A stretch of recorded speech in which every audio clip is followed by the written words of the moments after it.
recording now. There. Also, after our meeting, if you'd like to, practice speaking in English, you could always send me a message on Messenger because that's how we really could improve our English speaking language through practicing. Also, you could always record yourself because that's how you would check. Because of course, if it's because you mentioned that in terms of writing, you're good with it. But if you really want to practice the speaking part, then recording yourself every day would actually really help. And then just try to listen to it daily, of the things that you need to improve on. You could take down notes, things like that. So you could always message me. I'll try to be as responsive as I can. Although I'm working from 10 p.m. until 10:30 a.m. Monday to Friday, but it's non-voice, so I don't take calls. So sometimes I could multitask. Every now and then I could reply. So there, I'll try to be as responsive as I could there. Okay. So let's start off with a slide. So in our discussion today, we'll be covering some of the tips on how you could think in English. Because as you mentioned, actually not just you, but even me when I was just starting as a fresh graduate, because call center is like my first first job right off college. That's also my challenge. We're thinking in Filipino because we're Filipinos, and then we're translating in our head in English, and then that's the time that you could respond. So if that is happening during an interview, what will happen is, of course, there'll be a delay when you're responding to your to your interviewer. Yes, and sometimes mental block could happen, things like that. So actually, even me, even though I've been in the industry for quite a while, even normally whenever I have an interview, I still do like my research. I still do my practice because that's really how you could be really prepared for the interview. You cannot just pray and hope that the questions would be easy, or the interviewer would be nice to you. But yeah, you really have to do your homework too before the interview. Yeah. So, here, if you go to the next slide, just check. There. So, how to think in English. So, the first one is you could start by, every day, you can start by naming objects around you consistently. So, for instance, right now in your room, can you name a few of the things that you could see? And out loud, you could mention it in English.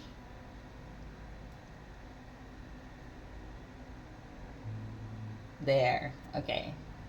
So that's the first exercise that you could actually do, and then you'd have to focus on how you pronounce the things that you see in your room or in any environment. So for example, if you're not at home, of course, you're just going to do it like in your mind, like you're in your office. So you're not going to speak it out loud.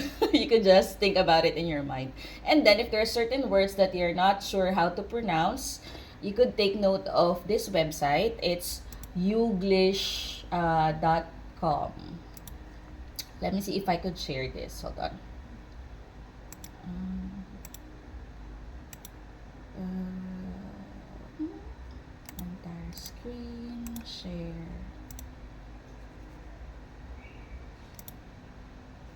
This one, Youglish. So for example, you'd like to know how to pronounce interview. You just type the word, and then there are videos here that would be played, and they would be mentioning how to properly pronounce the word.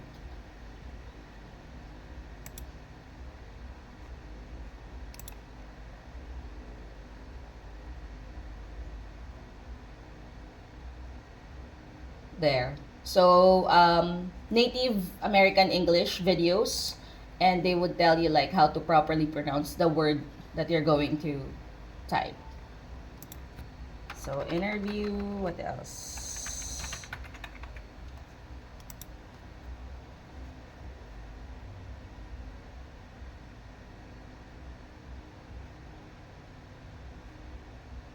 There. So you just have to type here the word and it would tell you, based on the video, how they would properly pronounce a particular word. So there, you could make use of this resource there. And then, what else? Let me just stop sharing and share my slide.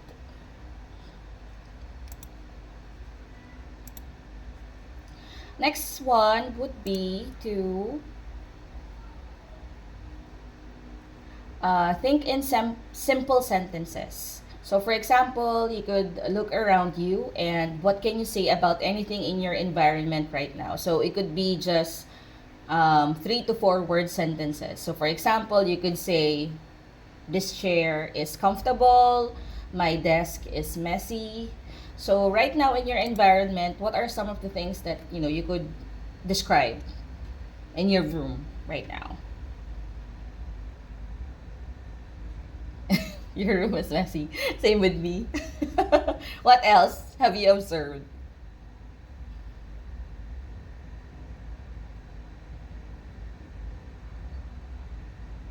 Okay, there.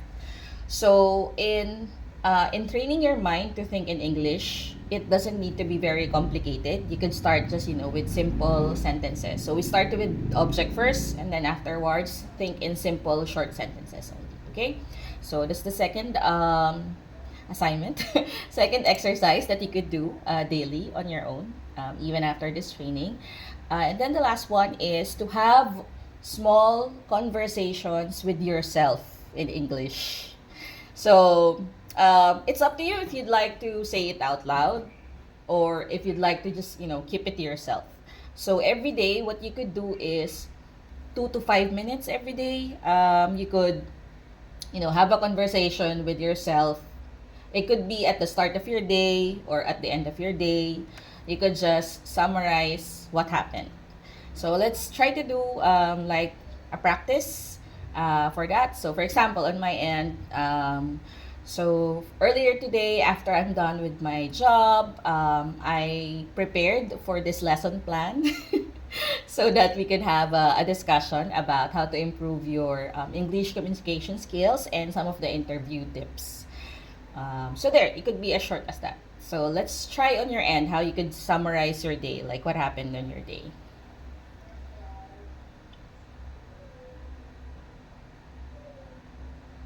Uy.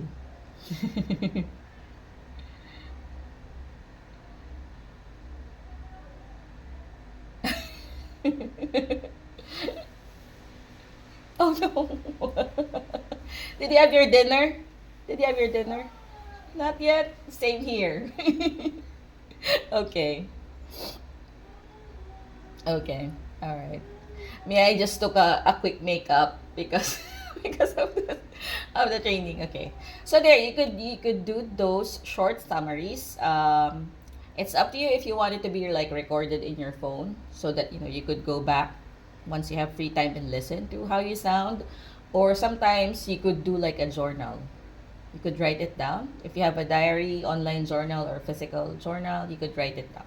Okay, so that's a practice that you could do consistently for the next 30 days just to train your mind on how to speak in English. The next step would be change one of your everyday life things to English. So, what do we mean by changing your everyday life things to English? So that means you will be incorporating things that you would normally do. If it's in Tagalog, then you'd have to do it in English. So for example, if you have your to-do list at work or if you have your to-do list in your personal life and you're writing it down in Tagalog, then write it down in English, or your grocery list, for example. If you're doing your search in Google, in Facebook, in TikTok, and normally you're using Tagalog in doing the search, then try using English words or English phrases in your search. And then try to read the articles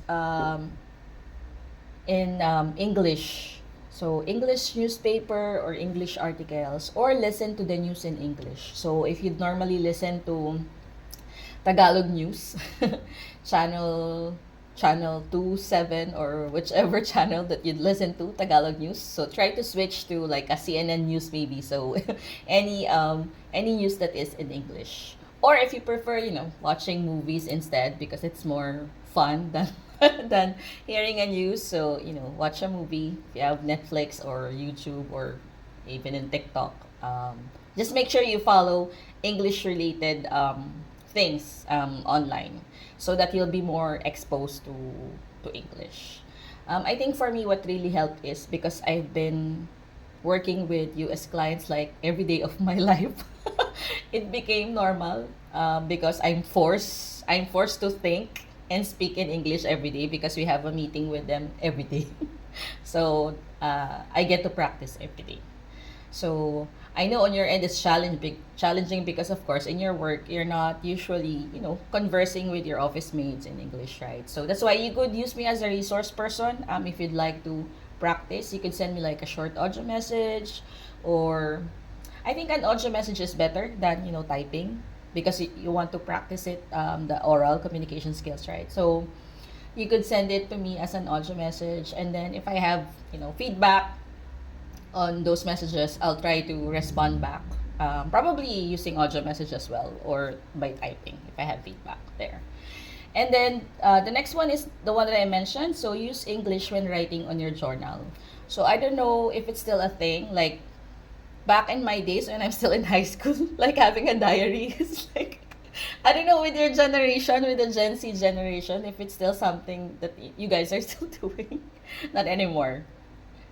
No, okay. So if you want to improve your English com skills, then it's something that you need to do. Again, it doesn't need to be like a telenovela notes.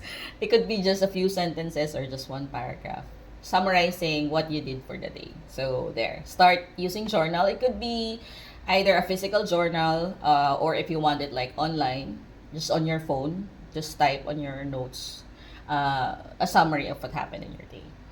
And then the last one that you could do is you could narrate your daily task in English. So, for example, you're preparing your breakfast. You could start speaking what you're doing while you're actually doing it. It could be just, running in your head, or you could say it out loud if there's no other individual around you because they might think, what is she saying? Yes, you're crazy.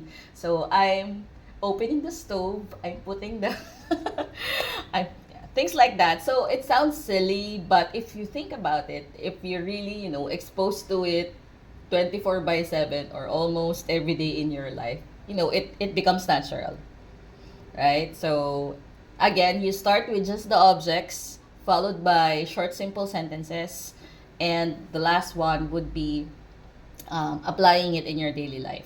So you don't have to do like all of this all of at the same time because it might it might be too much for you. You can just pick one or two and then start applying it. And try to do it for the next 30 days. And so it's Feb 27, so that's March. Sorry, my laptop I think is in US time. US date. Is it Feb 28 already or 27? 27, okay. So Feb 27, so put it in your calendar. That's March 27. So that's 1 month worth of assignment. And I will just stop recording for now.